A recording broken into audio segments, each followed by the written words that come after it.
राजस्थान में 124 वर्सेस 76, माने अभी तक बीजेपी ने राजस्थान में 124 कैंडिडेट्स के नाम की घोषणा की है और कांग्रेस ने 76 नाम की घोषणा कर दी है और अभी संडे की शाम को ही दूसरी लिस्ट निकाली है। अब सवाल ये आता है कि 200 विधानसभा सीटें कुल, और कहां अब बीजेपी और कांग्रेस की गाड़ी अटक रही है। देखिए, राजस्थान की अगर मैं बात करूं तो अभी वहां पर गहलोत सरकार है, यानी कांग्रेस की सरकार है, और हमेशा 25 साल का ये ट्रेंड रहा है कि हर 5 साल बाद सरकार बदलती है।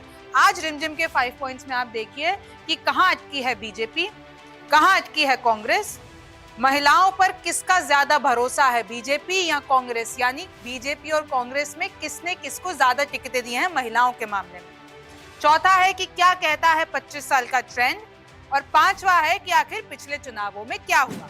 अब सबसे पहला है कि आखिर कहां अटक गई है बीजेपी। वैसे तो बीजेपी ने कांग्रेस से ज्यादा कैंडिडेट्स की घोषणा कर दी है, लेकिन जो पहली और दूसरी लिस्ट में ये देखने को मिला है कि जैसे ही बीजेपी ने राजस्थान में पहली लिस्ट निकाली तो खूब भयंकर विरोध हुआ। फिर उसके बाद जो ये दूसरी लिस्ट आई है उसमें डैमेज कंट्रोल करने की कोशिश की है, और इस दूसरी लिस्ट में वसुंधरा राजे का, जो कि सीएम रह चुकी हैं राजस्थान की, उनका दबदबा ज्यादा देखने को मिला है। और तो और दो और चीजें देखने को मिल रही हैं कि जो पहली लिस्ट थी वो केंद्रीय नेताओं के हिसाब से बनाई गई थी, और जो दूसरी लिस्ट है उसमें प्रदेश के नेताओं की सुनी गई है, और तो और जितने भी सारे खेमे हैं उन सबको खुश कर दिया गया है। अब क्योंकि ये दूसरी लिस्ट अभी ताजे में आई है तो आप समझ लीजिए आखिर इसके पीछे की राजनीति क्या है। बीजेपी की 83 कैंडिडेट्स की लिस्ट में 64 सीटों पर उन्हीं के विधायक हैं। ऐसे में बीजेपी ने 56 विधायकों को दोबारा से मौका दिया है, जबकि 8 विधायकों के टिकट काट दिए हैं। पहली सूची में 7 सांसदों का टिकट काट देने के बाद जिस तरीके से विरोध हुआ था, उसे देखते हुए बीजेपी ने सीख ली और इस बार किसी भी सांसद को टिकट नहीं दिया है। गहलोत की प्रशंसा करने वाली उम्रदराज विधायक सूर्यकांता व्यास का टिकट काट दिया है, और दूसरे नेता अशोक लाहौटी, जो कि संघ नेता के सीडी कांड में कथित तौर पर लिप्त रहे और वो सांगानेर के विधायक है, उनका भी टिकट काट दिया है। वसुंधरा, राजेंद्र राठौर, सतीश पुनिया, नरपत सिंह राजवी जैसे नेताओं के टिकट क्लियर करके ये मैसेज दिया गया है कि हम हमारे सीनियर नेताओं को नहीं भूले हैं। झालावाड़ और बारां जिले की सीटों पर तो राजे का पूरा दबदबा है। वसुंधरा राजे का खुलकर समर्थन करने वालों में कालीचरण सराफ, प्रताप सिंह सिंघवी, श्रीचंद कृपलानी जैसे नेताओं को मौका दिया गया है, यानी राजे के समर्थकों का पूरा ध्यान रखा गया है। भाजपा की जारी दोनों ही सूची में कोई भी मुस्लिम चेहरा नहीं है। पिछले चुनाव में 200 में से केवल 1 टिकट वसुंधरा राजे समर्थक यूनुस खान को दिया गया था। बीजेपी हनुमान बेनीवाल से नाराज थी और नागौर में बेनीवाल का कोई विकल्प तलाश रही थी। भाजपा को विकल्प के तौर पर मारवाड़ की राजनीति के दिग्गज माने जाने वाले मिर्धा परिवार की सदस्य ज्योति मिर्धा नजर आई। मिर्धा को पार्टी में शामिल कर लिया गया और अब नागौर से टिकट भी दे दिया गया है। राजस्थान में भाजपा कट्टर हिंदुत्व की राजनीति से ही चुनाव लड़ रही है।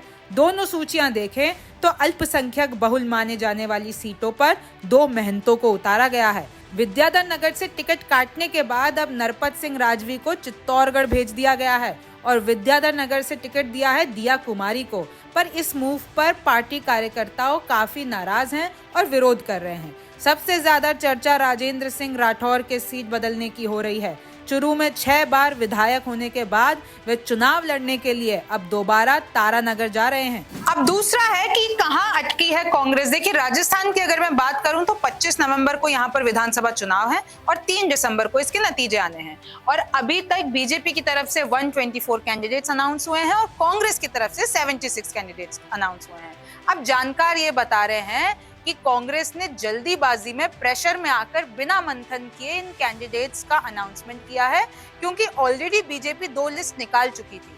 तो कांग्रेस के ऊपर प्रेशर था ये सीटें या ये कैंडिडेट्स के अनाउंसमेंट करने के लिए, और ज्यादातर मौजूदा विधायकों को ही टिकट दिए गए हैं। अगर मैं पहली लिस्ट की बात करूं तो जितने भी स्ट्रॉन्ग लीडर्स थे वो उसमें कवर हो गए, यानी आपको कोई विरोध का सामना नहीं करना पड़ेगा। अगर आपने दूसरी लिस्ट निकाली है संडे की शाम को तो उसमें भी आपने मौजूदा विधायकों को ज्यादा सीटें दी हैं। अब जरा आप देख लीजिए कि इस नई लिस्ट में सबसे पहले क्या क्या सामने आया है, फिर हम बात करेंगे उसकी पहली लिस्ट के बारे में। कांग्रेस ने 43 कैंडिडेट्स की दूसरी लिस्ट निकाली है संडे की शाम को, और दूसरी लिस्ट में 13 मौजूदा मंत्रियों को टिकट दिया है। खाजूवाला से गोविंद मेघवाल, बीकानेर पश्चिम से बीडी कल्ला को टिकट मिला है। कांग्रेस ने 36 सिटिंग विधायकों पर अपना भरोसा जताया है। अब कुछ मंत्रियों के नाम देख लीजिए जिन जिन को टिकट मिला है। तो गोविंद राम मेघवाल, बुलाकीदास कल्ला, ब्रजेंद्र ओला, राजेंद्र सिंह यादव, प्रताप सिंह खाचरीवास, और ये पूरी लिस्ट आप ये सामने है। आप कांग्रेस ने दूसरी लिस्ट में 2 नए चेहरों को भी मौका दिया है, 3 महिलाओं को मौका दिया है और 33 मौजूदा विधायकों को टिकट दिया है। इसमें 5 निर्दलीय भी शामिल हैं।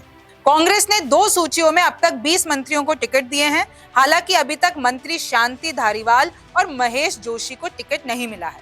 कांग्रेस की 33 प्रत्याशियों की सूची में 28 कैंडिडेट्स वर्तमान में विधायक हैं। 3 तो हारे हुए उम्मीदवार हैं। ललित यादव के रूप में एक नया चेहरा है, जबकि रमीला खड़िया के रूप में एक निर्दलीय को मौका दिया गया है। इस लिस्ट में राजस्थान कांग्रेस के तमाम दिग्गज नेताओं जैसे अशोक गहलोत, सचिन पायलट, सीपी जोशी और गोविंद सिंह डोटासरा का नाम शामिल है। पहली लिस्ट में कांग्रेस ने युवाओं को ज्यादा मौका दिया है। लिस्ट में 9 महिलाओं के भी नाम हैं।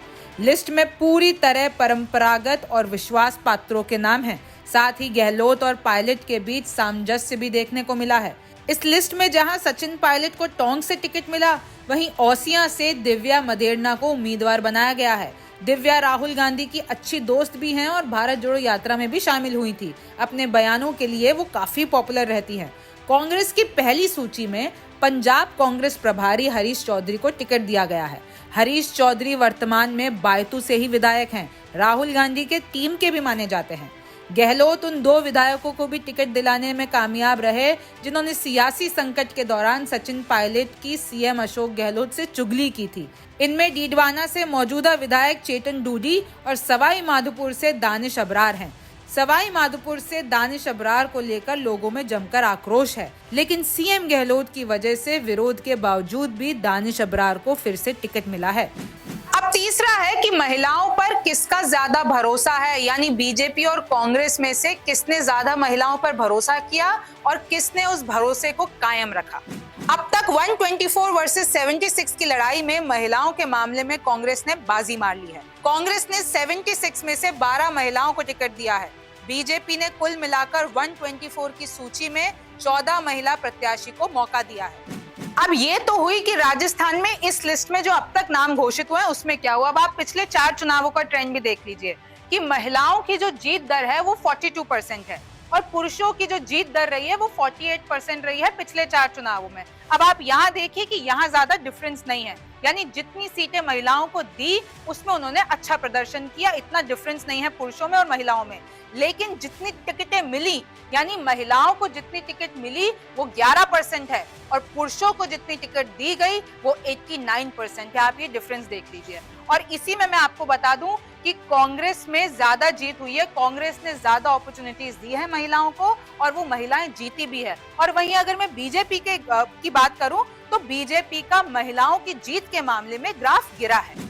अब चौथा है कि आखिर क्या कहता है राजस्थान में 25 साल का ट्रेंड। देखिए 25 साल के हिसाब से हर बार बदलती है सत्ता, यानी एक बार कांग्रेस आती है, एक बार बीजेपी आती है, एक बार कांग्रेस आती है, एक बार बीजेपी आती है। और अगर हम इस मौजूदा स्थिति की बात करें तो देखिए अभी राजस्थान में कांग्रेस की सरकार है, मुख्यमंत्री हैं अशोक गहलोत, और बीजेपी अब अगर इस ट्रेंड के हिसाब से जाती है तो उनके पास बहुत होप है कि अब तो बीजेपी ही आनी है अगर 25 साल का ट्रेंड देखा जाए तो।